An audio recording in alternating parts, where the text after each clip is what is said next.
नमस्कार, मी प्रशांत सागवेकर. महाराष्ट्र कॉलिंग या कार्यक्रमात तुम्हा सगळ्यांचं आज पुन्हा एकदा मनापासून स्वागत. गूढ आयुष्याचं सरळ समाधान या विषयावरती आज आपण पुन्हा एकदा चर्चा करतोय आणि यावर मार्गदर्शन करण्यासाठी आज माझ्यासोबत स्टुडिओमध्ये आहेत राज्य ज्योतिष यांत्रिक ॲडव्होकेट माधव गुरुजी. आपण सरांचं स्वागत करूया. सर नमस्कार. साईराम. आदेश. कार्यक्रमात मनापासून स्वागत. कार्यक्रमाला सुरुवात करायची आहे, मात्र त्याआधी आपण सरांची थोडक्यात ओळख करून घेऊया. ॲडव्होकेट माधव गुरुजी यांनी दिल्लीच्या शुक्राचार्य ॲस्ट्रॉलॉजी सेंटरमार्फत ज्योतिष विद्याशास्त्रांच्या विविध शाखांचा तब्बल 16 वर्षांचा अभ्यासक्रम पूर्ण करून राज्य ज्योतिष यांत्रिक ही पदवी संपादन केली. एक गोष्ट या ठिकाणी आवर्जून नमूद करण्यासारखी आहे आणि ती म्हणजे हा प्रदीर्घ अभ्यासक्रम पूर्ण केलेले महाराष्ट्रामध्ये आजच्या घडीला फक्त 7 जण आहेत आणि ॲडव्होकेट माधव गुरुजी हे त्यांच्यापैकी एक आहेत. ॲडव्होकेट माधव गुरुजी हे रायगड जिल्ह्यातले आहेत.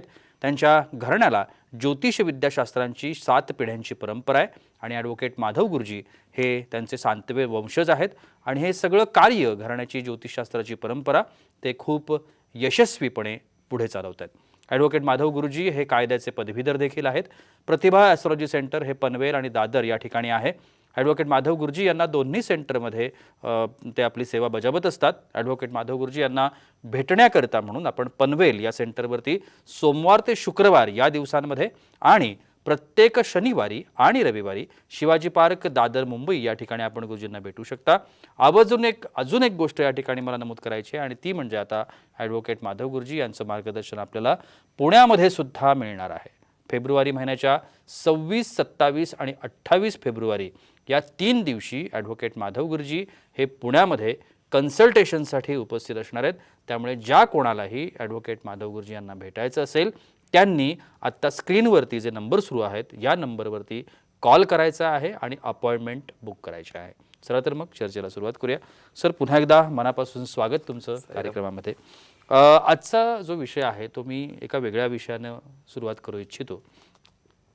दत्तपीठ या यात्रेनं अनेकांचं आयुष्य बदललं, अनेकांना नवी दिशा मिळाली, अनेकांना त्याच्यातून खूप काही मिळालं आणि ह्या सगळ्याला प्रतिभा ॲस्ट्रॉलॉजी सेंटर हे निमित्त ठरलेलं आहे.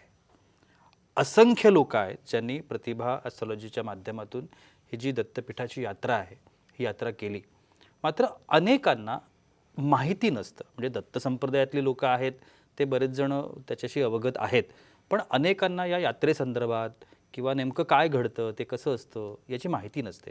त्याबद्दल आज मला सुरुवातीला जाणून घ्यायचं आहे. प्रशांतजी, असं आहे की ॲस्ट्रॉलॉजीच्या माध्यमातून काम करत असताना म्हणजे प्रतिभा ॲस्ट्रॉलॉजी रिसर्च सेंटरमध्ये किंवा गादीवरती 7वा वंशज म्हणून मी ज्या वेळेला जबाबदारी स्वीकारली तर नॉर्मली जसं प्रत्येक ह्याच्यामध्ये म्हणजे जनरेशन जरी बदललं तरी समस्या माणसाच्या काही संपत नसतात. तर त्या समस्यांना धरून प्रत्येकजण यायचा आणि त्याच्यावरती विचारणा व्हायची.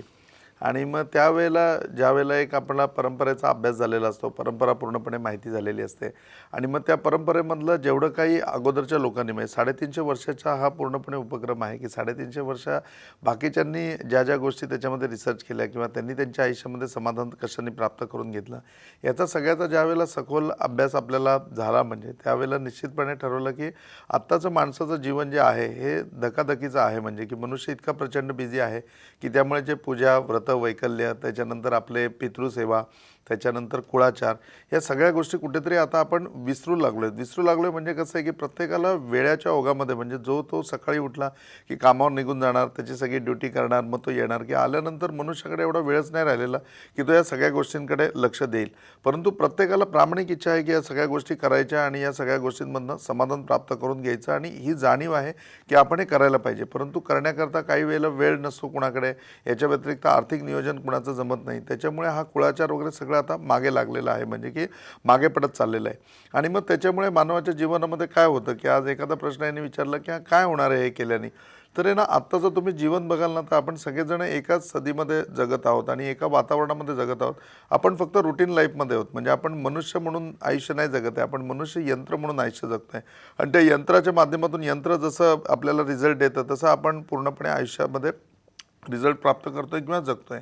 मग अशा परिस्थितीमध्ये आपण हरपतोय कुठल्या गोष्टीला, तर तो आनंद आपल्याकडे नाही आहे. म्हणजे आपल्याकडे सर्वात हरपणारी गोष्ट आहे ती म्हणजे आनंद, की आजच्या जीवनामध्ये आपण फक्त पैसे कमवतोय, पैसे कमवण्याकरता आपण धावतोय, आपल्या जीवनामध्ये आनंद नाही आहे. मग आनंद नसायचं बेसिक कारण काय म्हणजे याच्यावरती जर खूप छान आणि खूप भरपूर वेळ देऊन अभ्यास करून अनेक उत्तम लोकांची त्याच्यावरती चर्चा करून त्याच्यामध्ये जे एक सोल्युशन किंवा त्यातलं महत्त्वाचं कारण प्राप्त करून घेतलं, ते कारण प्रशांत जे होतं की माणसाच्या जीवनामध्ये आनंद नाही आहे, की तुमच्यामध्ये आनंद नाही आहे म्हणून ही सगळी दुःख आहेत. मग आनंद माणसाच्या आयुष्यामध्ये कसा प्राप्त होईल, त्याच्याकरता काय आहे? मग त्याच्याकरता सर्वात सोपा मार्ग कुठला असेल, तर तो सर्वात सोपा मार्ग म्हणजे दत्तपीठ आहे. की या यात्रेमधला महात्म्य काय आहे, तर सर्वात पहिली गोष्ट म्हणजे तुमच्या आयुष्यामधला जो हरपलेला आनंद आहे, तो आनंद या यात्रेमध्ये पूर्णपणे मिळतो. आता दुसरा भाग असा आहे की कुठलीही गोष्ट घडत असताना आपल्याला प्रत्येकाला परिवर्तन पाहिजे. तुम्हाला प्रत्येकाला स्वतःमध्ये बदल पाहिजे. काहींना स्वभावाच्या बाबतीमध्ये हवे असतील, कुणाला आर्थिक परिस्थितीच्या बाबतीत हवे असतील, कुणाला राहण्याच्या जागेमधल्या बाबतीत हवे असतील. प्रत्येक गोष्टीमध्ये आपल्याला परिवर्तन पाहिजे आणि त्या परिवर्तनाकरता सुद्धा तुम्ही प्रयत्नवादी आहात. परंतु ते परिवर्तन प्रत्येकाच्या आयुष्यात घडतंच असं नाही, म्हणजे ते परिवर्तन येतच असं नाही. मग हे परिवर्तन जर तुम्हाला तुमच्या आयुष्यामध्ये आणायचं असेल, तुम्हाला तुमच्यामध्ये बदल कुठे आणायचा असेल, त्याच्याकरता पण सोपा मार्ग आपल्याला माहिती असायला पाहिजे किंवा त्याच्याकरताही सोपा मार्ग पाहिजे. याही गोष्टीचा सखोल अभ्यास केल्यानंतर त्यालासुद्धा सोल्युशन म्हणून काय प्राप्त झालं, तर इझी वेनी कशामध्ये प्राप्त होईल, तर सर्वात महत्त्व आणि सर्वात छोट्या वेळेमध्ये प्राप्त होईल, तर ते दत्तपीठ यात्रेने होईल. हे दुसरं कारण दत्तपीठ यात्रेचं आहे की एक आनंद मिळेल. दुसरी गोष्ट म्हणजे तुमच्यामध्ये परिवर्तन घडेल. मग परिवर्तन घडण्याकरता निश्चितपणे की ह्या यात्रेमध्ये अशी कुठली सायंटिफिक गोष्ट होणार आहे की ह्याच यात्रेला गेलं तर ते परिवर्तन घडणार आहे म्हणजे. तर त्याच्यामध्ये महत्त्वाचा भाग आपण बघाल तर दत्तांचं ज्यावेळेला आपण नाव घेतल्यानंतर त्रिमूर्ती दत्त आपल्यापुढे उभे राहतात की हा ब्रह्मा विष्णू महेश यांचा एकत्रितपणे अवतार आहे. म्हणजे की दत्ताच्या ठायी या तिन्ही शक्ती एकवटलेल्या आहेत. मग या तिन्ही शक्ती एकवटलेल्या असताना जसं आपण पाठीमागे एका प्रश्नामध्ये उल्लेख केलेला होता की 33 कोटी देव नाही आहेत, तर कोटी म्हणजे फक्त की त्या ह्याच्यामध्ये त्याचे प्रकार आहेत, म्हणजे ओन्ली 33 व्हरायटीज आहेत. आपल्याकडे गैरसमजाने म्हणजे त्यावेळेला मॅथ्यू मिलरने त्या सगळ्या गोष्टीचं इंग्लिशमध्ये ट्रान्सलेट केलं आणि त्यांनी कोटी शब्दाचा अर्थ हा संख्येप्रमाणे घेतला. म्हणून मग आपल्याला माहिती झालं की आपल्याकडे 33 कोटी देव आहेत. प्रॅक्टिकल आपल्याकडे 33 प्रकारचे देव आहेत. त्याची रचनासुद्धा अध्यात्मामध्ये दिलेली आहे की त्याच्यामध्ये 11 रुद्र आहेत, 12 आदित्य आहेत, त्याच्यामध्ये एक प्रजापती आहे त्याच्यामध्ये आणि एक इंद्र आहे त्याच्यामध्ये. तर याप्रमाणे त्यांची सगळ्यांची रचना करून मग त्याच्यामध्ये 8 वसू जोडलेले आहेत आणि हे सगळे मिळून 33 येतात. मग या 33च्या व्हरायटीमध्येच देवता आपल्याकडे पूर्णपणे आहेत. मग या सगळ्यांमध्ये कुठली तरी आपली देवता कुळाचाराची आहे, कुठली तरी आपली देवता आराध्य आहे, कुठली तरी आपली देवता आपण जसं म्हणतो गावदेव आहे, गावदेवी आहे किंवा माझा गावाचा देव आहे. तर ह्या सगळ्या दैवतांचा जर उल्लेख येत असेल तर किंवा ह्या सगळ्या देवतांच्या ठायी तुमची सेवा पोचायची असेल तर ती निश्चितपणे या 33च्याच व्हरायटीमध्ये आहे. आणि मग ही 33 कुठनं निर्माण झाली, तर तो ब्रह्मा विष्णू महेश आहे की महेशापासून सगळं निर्माण झालेलं आहे आणि त्यातला प्रमुख हा दत्त अवतार आहे. तर मग या ठिकाणी गेल्यानंतर कसं होतं की आपली प्रकृती जी आहे ती सुद्धा 3 प्रकारे बनलेली आहे. म्हणजे रजतम सत्व हे आपले 3 गुण आहेत, तसं आपली प्रकृती पण आहे कफ पित्त वात. म्हणजे प्रत्येक ठिकाणी 3-3 या गोष्टी आपल्याला सातत्याने जाणवत आहेत. तर मग त्याच्यामधलं जे रजोतम सत्व आहे, हे रजोतम सत्व आपलं पूर्णपणे बॅलन्स करायचं असेल, ह्याच्यामध्ये पूर्णपणे म्हणजे की समानत्व आणायचं असेल, तर ह्या यात्रेमध्ये ते पूर्णपणे येतं की तुमचं रजोतम सत्व हे तिन्ही गुण तुमच्या एका लाईनीमध्ये येतात. आणि महत्त्वाची गोष्ट म्हणजे की याच्यामध्ये 3 क ची आपल्याला प्राप्ती होते. आता या 3 क ची कुठली प्राप्ती होते आपल्याला, तर पहिला क कर्माचा प्राप्त होतो की यात्रा केल्यानंतर तुमच्या कर्मामध्ये खूप फरक पडतो. तुम्हाला कर्माचं पूर्णपणे प्रत्येक गोष्टीमध्ये सिद्धांत पूर्णपणे समजतात आणि तुमचं कर्म हे सर्व दृष्टिकोनातून पूर्णपणे पुण्यदायी आणि फलदायी व्हायला लागतं. दुसरा पार्ट तुम्हाला याच्यामध्ये कचा मिळतो, तो क मिळतो कृतज्ञतेचा. आपण सगळे कृतज्ञामध्ये येतो, कृतज्ञामध्ये आपण येत नाही. तर जी कृतज्ञता आहे ना ती आपल्यामध्ये यायला पाहिजे. तर ती कृतज्ञता या यात्रेमधनं आपल्याकडे येते. आणि तिसरं येतो की करुणाचा क, आपल्यामध्ये करुणा असायला पाहिजे. आणि ज्यावेळेला करुणा आपल्यामध्ये निर्माण होईल त्यावेळेला निश्चितपणे या 3 क ची आपल्याला प्राप्ती होईल. आणि 3 क ची प्राप्ती आपल्याला ज्यावेळेला होईल त्यावेळेला आपल्या आयुष्यामध्ये पूर्णपणे आनंदही असेल, पूर्णपणे आनंदच आपल्या आयुष्यामध्ये असेल. मग हे 3 क आपल्याला सर्वात इझी कसे प्राप्त करून घेता येतील किंवा रजतम सत्व हे तिन्ही गुण आपले बॅलन्सिंगमध्ये किंवा याच्यामध्ये कसे आणता येतील, तर याच्यावरती सर्वात सोपं सोल्युशन आहे ते म्हणजे दत्तपीठ यात्रा. असे कित्येक प्रश्न आहेत की ज्या प्रश्नांमुळे तुमचे संबंधित प्रश्न निर्माण झालेले आहेत, तुमच्या जीवनामध्ये समस्या निर्माण झालेल्या आहेत. मग या समस्यांच्या याच्यामध्ये पलीकडे बघितलं की तुम्हाला विचारलं तुमच्या आयुष्यामधल्या समस्यांच्या बाबतीत तुम्ही काय म्हणाल, तर काही समस्या वंशपरंपरागत आहेत. तुम्ही म्हणाल नाही आमच्या वंशामध्ये हा दोषच आहे, आम्हाला हे श्रापच आहेत, आम्हाला पितृदोष पण आहे, आम्हाला पितृपीडा पण आहे, आम्हाला पितृबाधा पण आहे. अशा अनेक प्रकारच्या दोषांनी तुम्ही आत्तापर्यंत ऐकलेलं आहात. पण त्याच्यावरती समाधान म्हणून काय प्राप्त करायचं की आत्ताच्या कलियुगामध्ये आपण वेळेच्या मध्ये बांधलेले असताना कमी वेळामध्ये जास्तीत जास्त प्रगती करायची असतील, आपल्या समस्या आपल्याला पूर्णपणे सोडवायच्या असतील आणि जीवनामध्ये आनंद प्राप्त करायचा करायचा असेल आणि यशदायी व्हायचं असेल तर सर्वात सोपा मार्ग दत्तपीठ यात्रा. आणि हे या टूरचं महात्म्य आहे की दत्तपीठ यात्रेला तुम्ही ज्या वेळेला येता त्याच्या वेळेला या यात्रेमध्ये तुम्हाला पूर्णपणे आनंद प्राप्त होतो. तुम्हाला जीवनाच्या त्या सर्व की प्राप्त होतात की ज्याच्यामुळे तुम्ही पूर्णपणे तुमचं आयुष्य यशदायी बनवू शकाल. तुमचं रजतम सत्व हे पूर्णपणे बॅलन्समध्ये होतं आणि 3 कची तुम्हाला निश्चितपणे प्राप्ती होते. खूप महत्त्वाचा भाग प्रत्येक माणसाच्या आयुष्यामध्ये कुठला जर असेल तर प्रत्येकाच्या आयुष्यामध्ये दुःख आहे, प्रत्येकाच्या आयुष्यामध्ये समस्या आहेत, प्रत्येकाच्या आयुष्यामध्ये पीडा आहे. आणि त्या म्हणजे याचं जे जर आपण पर्सेंटेज बघितलं तर ते जवळजवळ 70-80% सुद्धा जाऊ शकतं, एवढं ते मोठं आहे. त्यामुळे प्रत्येकाला ही चिंता लागलेली असते की मी माझ्या पीडेतनं बाहेर कसा पडेन आणि त्यासाठी काय ते बोला, असं सगळ्यांचा विषय असतो. तर या माध्यमातून दत्तपीठ यात्राच्या माध्यमातून या ज्या काही पीडा आहेत 100% दूर होऊ शकतात का हो? म्हणजे प्रशांतजी की जसं तुम्ही पर्सेंटेज वाईज म्हणलं तर पर्सेंटेज वाईज तुम्ही म्हणले की 70-80% माणसाच्या आयुष्यामध्ये दुःख आहे. आपल्याला एक अभंग किंवा गाणं तुमच्या लक्षात असेल तर बघा त्या गाण्यातच म्हणले की एक धागा सुखाचा बरोबर आणि 100 धागे दुःखांचे. अगदी. म्हणजे 100 या संख्येमधनं एक बाजूला काढला तर 99 शिल्लक राहतात. पण जर काउंट केलं तर असं वाटतं की नाही एक धागा सुखाचा आणि 100च्या 100 धागे कसले आहेत तर दुःखाचे आहेत. आणि आयुष्य जगत असताना हेच आयुष्य आहे म्हणजे की पावलोपावली प्रत्येक ठिकाणी तुम्हाला कुठे ना कुठे ठेच लागेल, कुठे ना कुठे तुम्हाला वाईट वाटेल, कुठे ना कुठे दुःख पाठीमागे येईल, कुठे ना कुठे तुमच्या आयुष्यामध्ये संघर्ष असेल, कुठे ना कुठे तुमच्या आयुष्यामध्ये काही ना काही प्राप्ती तुम्हाला करायची असेल आणि त्याच्याकरता तुम्हाला खूप साऱ्या गोष्टींना सामोरं जावं लागेल, खूप साऱ्या आव्हानांना सामोरं जावं लागेल. आणि मग हे सगळं जगत असताना पुन्हा तोच प्रश्न येतो की सुख आयुष्यामध्ये आहे का? एक धागा सुखाचा तो कुठे आहे? 100च्या 100 दुःखांचेच आहे. मग या 100 दुःखाच्या धागांमधनं सुखाचा धागा काढायचा असेल, सुखाचा धागा एकच म्हणलेला आहे आणि 100 धागे दुःखाचे म्हणलेले आहे. म्हणजे याच्यामध्ये पुन्हा जर तुलना करायची आली तर प्रशांतची तुलना अशी येते की एक सुख इतकं जबरदस्त आयुष्यामध्ये पाहिजे की त्याच्यामध्ये 100 दुःख आहेत ना ती पूर्णपणे डायल्यूट झाली पाहिजेत, पूर्णपणे विरघळून गेली पाहिजेत.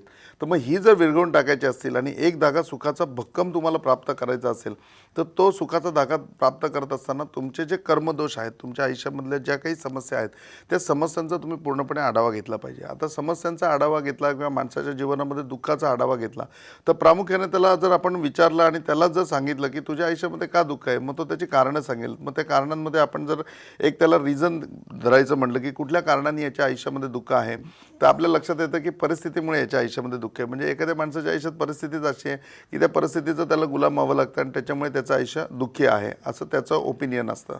दुसऱ्या गोष्टीमध्ये जर आपण बघितलं तर काही काही जे दुःख आहेत ती किंवा काही काही संघर्ष आहेत हे विनाकारण माणसाच्या वाटेल त्याच्या कर्मामुळे येतात. म्हणजे त्याचं कर्म असं आहे की त्या कर्मामुळेच त्याला पाठीमागे पूर्णपणे व्याप्ती लागलेली असते, पूर्णपणे त्याला त्रास होत असतो. म्हणजे काही समस्या आहेत या कर्मामुळे निर्माण होतात. काही समस्या ज्या त्याच्या आयुष्यामध्ये निर्माण होतात त्या परस्पर संबंधामधून निर्माण होतात की जसं एखाद्या व्यक्तीबरोबर त्याचे जवळचे संबंध आहेत त्या आणि त्या व्यक्तीचं भांडण झालं तो याच्याशी पण वैर पकडतो, त्याला सोडून देतो पण सगळी दुश्मनी याच्याबरोबर काढतो, असं आपण बऱ्याच ठिकाणी बघायला मिळतं. म्हणजे परस्पर संबंधामधनं सुद्धा दुःख किंवा विवंचना निर्माण होतात. आणि चौथी समस्या सर्वात महत्त्वाची निर्माण होते ती म्हणजे मीपणाची, जी याच्यामधनं कोणीही वाचू शकत नाही. आपल्या प्रत्येकामध्ये प्रचंड मीपणा भरलेला आहे आणि त्या मीपणापायी तुमच्या आयुष्यामध्ये येणाऱ्या समस्या अनेक आणि उत्तम आहेत ज्या तुम्हालाही चांगल्या प्रकारे माहिती आहेत. म्हणजे तर ह्या ठिकाणी प्रशांतजी जसं तुम्ही विचारलं की 100% फरक पडू शकतो का, तर मी तुम्हाला एवढं सगळं एवढ्या याच्यामध्ये एवढं खात्रीदायक सांगू शकतो की जो सिक्वेन्स आहे एक धागा सुखाचा 100 धागे दुःखांचे, तुमच्या आयुष्यामध्ये 100 वेदना असतील, तुमच्या आयुष्यामध्ये 100 दुःख असतील, ती सगळी दुःख जर तुम्हाला एका सुखामध्ये डायव्हर्ट करायची असेल ना तर त्याच्यावरती सर्वात सोपा मार्ग येतो तो हा तुम्हाला सांगितलेला मार्ग येतो जो कर्माच्या बंधनातून तुम्हाला पूर्णपणे सोडवतो. आपण अनेक गूढ आयुष्याचे सरळ समाधानाचे एपिसोड ऐकले ज्याच्यामध्ये मी वारंवार सांगत असतो की कर्माच्या तुमच्या दोषामधून तुम्ही वाचणार नाही. कर्माचा दोष जो आहे तो कर्माचा दोष आहे तो तुम्हाला भोगावाच लागणार. मग जसा कर्माचा दोष आहे किंवा कर्मसंबंधातून येणारी बाधा आहे आणि या सगळ्याला जर तुम्हाला तरून जायचं असेल, एक सुखाचा धागा त्याच्यामध्ये तुम्हाला आणायचा असेल तर तुम्हाला पुण्य आणि पुण्यच प्राप्त करून घ्यायला पाहिजे. आणि हे पुण्य जर प्राप्त करायचं असेल सर्वात सोपा मार्ग तुम्हाला दत्तपीठ यात्रेच्या माध्यमातून मिळतो.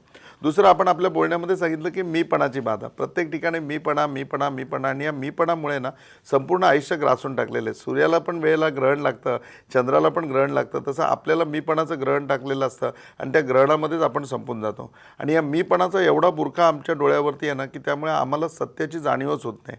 आणि हा मीपणा कुठेतरी सरला पाहिजे. हा मीपणा जरी सरला ना तरी आमच्या आयुष्यामधला 80% 90% नाही तर 100% जो काही दुःखाचा भाग आहे किंवा जो काही संघर्षाचा भाग आहे तो पूर्णपणे निघून जाऊ शकतो. पण आपण त्याच्यापासून वेगळे होतच नाही. आपण त्या मीपणामध्येच अडकून राहतो. मग तो मीपणा कुठेतरी कमी व्हायला पाहिजे. तिसरं पार्ट याच्यामध्ये येतं की परस्पर संबंधामधनं की एक दुसऱ्याच्या संबंधामधनं सुद्धा अनेक प्रकारच्या अनंत अडचणी निर्माण होतात, अनेक प्रकारचे त्रास निर्माण होतात, समस्या निर्माण होतात, फसवणुकी होतात. ह्या सगळ्या गोष्टींचा आढावा घेतला तर ती एक मोठी समस्या आहे की ही परस्पर संबंधामधनं निर्माण झालेली आहे. आणि चौथं म्हणजे की वंशपरंपरागत की वंशपरंपरेने एखाद्या कुटुंबाला एखादा शापच आहे की त्यांच्या घरामध्ये एखादं अपत्य आहे, ते 2 अपत्य असतील तर त्याच्यातलं एक अपत्य जे आहे ते हँडिकॅप असतं किंवा ॲबनॉर्मल असतं. अशा प्रकारचे दोष येतात म्हणजे की हे पिढीजात आहेत की त्यांच्या प्रत्येक पिढीमध्ये हे होतंच. आता बघा आपण जर एखाद्याला विचारलं की तुम्हाला शुगर आहे का, की तो म्हणतो हो आहे पण हेरिडिटीमुळे आहे. म्हणजे माझ्या वंशपरंपरागत मला ती आहे. मग वंशपरंपरागत जसे रोग येऊ शकतात त्यावेळेला तुम्ही हेही ॲक्सेप्ट करायला पाहिजे की वंशपरंपरागत दोषसुद्धा आपल्यामध्ये येऊ शकतात. मग हे वंशपरंपरागतचे दोष आहेत त्याला तुम्ही एकटे कसे काय सामोरे जाणार, तो दोष एकटे जण मिळून कसे मिटवणार. तर ह्या गोष्टीला सर्वात सोपं सोल्युशन तुम्हाला पाहिजे ते म्हणजे दत्तपीठ यात्रा आहे. आणि मी वारंवार याचा अनुभव घेतला आहे. किंबहुना या जनरेशनमध्ये म्हणजे हे आमच्या ह्याच्यामध्ये पूर्णपणे हातामध्ये आलं त्यावेळेला ह्याच्यावरती भरपूर रिसर्च करून हे हातामध्ये आलं. आणि आम्ही स्वतः याच्यावरती भरपूर रिसर्च म्हणण्यापेक्षा अनुभव घेतलेला आहे की खरोखरी त्याच्यामध्ये परिवर्तन घडलं आहे, खरोखरी लोकांच्या जीवनामध्ये बदल झाला आहे, खरोखरी लोक आनंदायी झालेली आहेत. आणि याच्या व्यतिरिक्त त्यांच्या जीवनामधल्या ज्या काही समस्या होत्या मग त्या वंशपरंपरागत असतील, पिढीजात चालत आलेल्या असतील किंवा त्यांच्या कर्माच्या दोषामुळे आल्या असतील, त्यांच्या मीपणामुळे आल्या असतील किंवा मग अन्य त्यांच्या परस्पर संबंधातून आल्या असतील किंवा अन्य कुठल्या पितृबाधेमधनं आल्या असतील तर त्याचं 100% निरसन ही यात्रा केल्यानंतर झालेलं आहे. खूप छान असं मार्गदर्शन. खरं तर विषयच बघा, गूढ आयुष्याचं सरळ समाधान. आपलं आयुष्यच गूढ आहे सगळ्यांचं, तुमचं आमचं. कोणाचंही आयुष्य असं नाही आहे की ते सरळ असेल. मात्र अनेक उपाय, अनेक असं ज्ञान म्हणा, अनेक अशी माहिती म्हणा, मार्गदर्शन म्हणा, गुरुजी आपल्याला सातत्यानं करत असतात आपल्या एपिसोड्समधून, ज्याच्यातून हे सरळ समाधान आपल्याला मिळायला लागतं. ज्ञान हे खूप महत्त्वाची गोष्ट आहे जे आपण सहजासहजी कुठेही घ्यायला बघत नाही किंवा घ्यायला जात नाही. आपल्याला माहिती नसतं आणि ज्या माहिती नसतात गोष्टी त्या आपल्याला माहिती करून देण्यासाठी म्हणून हा एपिसोड असतो. त्यामुळे तो एपिसोड जाणीवपूर्वक पहा. दत्तपीठाविषयी सर आत्ता सांगतायत आणि या दत्तपीठाविषयी अजूनही खूप सारी माहिती आहे. मला माहिती आहे की 22 मिनिटांमध्ये हा सगळा विषय कंप्लीट नाही होणार. ब्रेकची वेळ झाली आहे खरं तर. मात्र या संदर्भात कोणत्याही समस्या, कोणत्याही अडचणी, कोणतेही प्रश्न आत्ता तुमच्या मनामध्ये असणं स्वाभाविक आहे. त्याकरता तुम्हाला आत्ता स्क्रीनवरती सरांचे नंबर दिसत आहेत, ते नंबर टिपून घ्या आणि त्या नंबरवरती तुम्ही जरूर फोन करा. वेळ होते छोट्याशा विश्रांतीची. कुठेही जाऊ नका, पाहत राहा महाराष्ट्र कॉलिंग.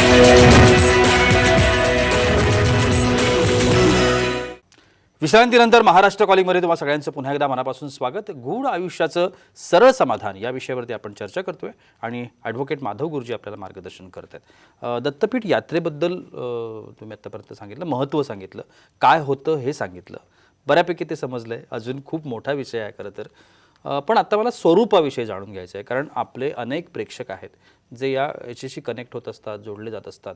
आणि मग प्रश्न येतो की मग ह्याचं स्वरूप कसं असतं, जाता येईल का आपल्याला, जायचं असेल तर काय करायला लागेल, काय तयारी लागेल, कसं असायला लागेल, या सगळ्या गोष्टींची पण थोडीशी माहिती द्या ना. दत्तपीठ यात्रा आहे ना, ज्या वेळेला म्हणजे की हा विषय झाला की बाबा दत्तपीठ यात्रा आणि ती आहे, तर मग त्याच्यामध्ये की जेवढं काही गोष्टी आहेत ना त्या सगळ्या गोष्टी मिळायला पाहिजेत. म्हणजे पुण्य घेत असताना सुद्धा ते घेताना इतकं व्यवस्थित घेतलं गेलं पाहिजे ना की कुठलाही पार्ट त्यातला राहिला नाही पाहिजे. मग त्या दृष्टिकोनातून याचा विचार चालू केला. आणि जसं प्रशांतजी तुम्ही म्हणले की गेली अनेक वर्ष आपण ही यात्रा करतोय, तर याच्यामध्ये जो क्रम आहे आपला तो आपण पनवेलहून यात्रा चालू करतो आणि पहिले आपण पिठापूरला जातो. पिठापूर हे आपल्याला सगळ्यांना ज्ञात आहे की श्रीपाद श्री वल्लभांचं जन्मभूमी आहे. अतिशय पवित्र असं ठिकाण आहे आणि खूप सुंदर असं वातावरण आणि एक प्रॉपरली आध्यात्मिक ज्याला आपण जाणीव म्हणू किंवा एखाद्या शक्तीची जाणीव ही पिठापूरमध्ये आपल्याला होते. तर सर्वप्रथम आपण पिठापूरला जातो. मग पिठापूरला गेल्यानंतर पिठापूर आपण मंदिरामध्ये म्हणजे ज्या ठिकाणी श्रींचा जन्म झालेला आहे त्या जन्म ठिकाणी जे मूर्तीची स्थापना आहे आणि श्रींचं अस्तित्व आहे त्या ठिकाणी आपण श्रीपाद श्री वल्लभांचं दर्शन घेतो. घेतो. दर्शन घेऊन झाल्यानंतर प्रामुख्याने तिथला प्रसाद आपण घेतो, की तिथला प्रसादसुद्धा फार सुंदर आहे. त्यामुळे तिकडला प्रसाद आपण घेतो.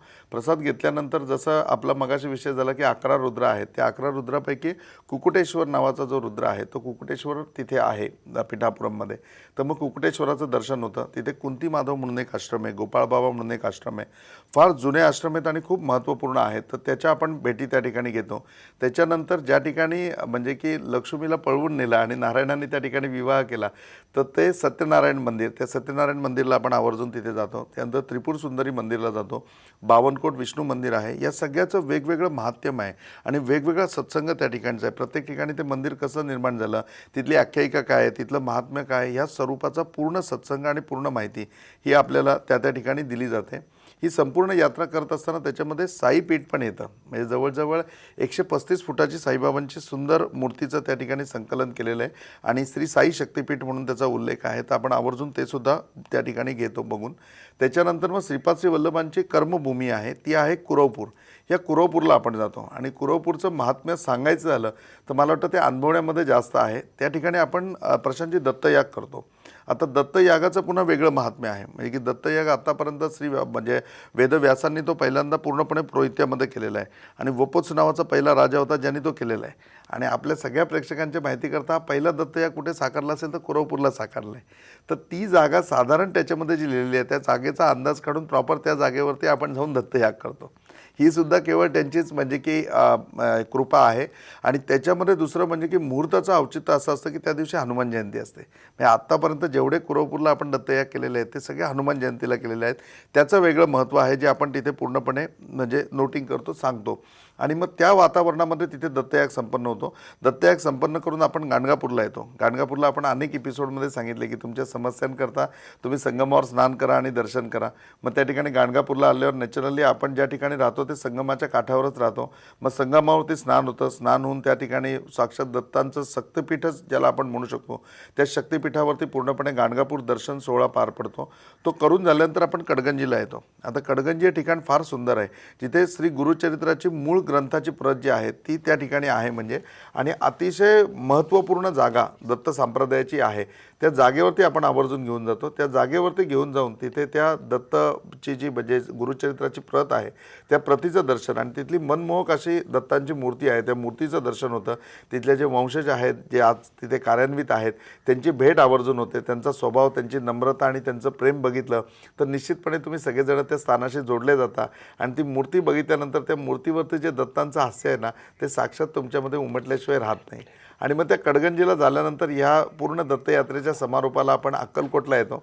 अक्कलकोटला आपल्याला सगळ्यांना माहिती आहे की आपल्या आवडीचे आणि आपल्या सगळ्यांचे मालक आणि खरोखरी आपल्या आयुष्यामध्ये आपला बाप हे जर कुठे असतील तर ते अक्कलकोटला विराजमान आहेत. त्या ठिकाणी जाऊन स्वामींचं दर्शन घेऊन पुन्हा एकदा तीच प्रेरणा की भिवू नकोस, मी तुझ्या पाठीशी उभा आहे, हा आशीर्वाद आपण प्राप्त करून घेतो. आणि असं या दत्तपीठ यात्रेचं पूर्णपणे स्वरूप असतं. क्या बात आहे. खूप छान अशा पद्धतीनं सरांनी आपल्याला समजावलेलं आहेच. 13 एप्रिलला यावर्षी दत्तपीठाची यात्रा प्रतिभा 3 एप्रिलला ही आयोजित केलेली आहे. ज्यांना कोणा या संदर्भात अजून माहिती पाहिजे असेल, काय पाहिजे असेल त्यांनी निश्चितपणानं सरांना संपर्क साधा. सरांचे नंबर आता TV स्क्रीनवरती आहेतच. ज्या ज्या पद्धतीनं तुम्हाला या सगळ्यामध्ये सहभागी व्हायचं असेल त्याबाबतलं सगळं मार्गदर्शन तुम्हाला निश्चितपणानं सर करतील. सर तुम्ही आजच्या कार्यक्रमात आलात आणि एवढी छान माहिती आमच्या प्रेक्षकांना सांगितली त्यासाठी अगदी मनापासून आभार. साईनाथ आप सबकी भली करे, गुरु गोरक्षनाथ आप सबकी भली करे, श्री गुरु निरंजननाथ विजय तेतराम आदेश. आणि याबरोबरच वेळ होते इथेच थांबायची. कुठेही जाऊ नका, पाहत राहा साम TV.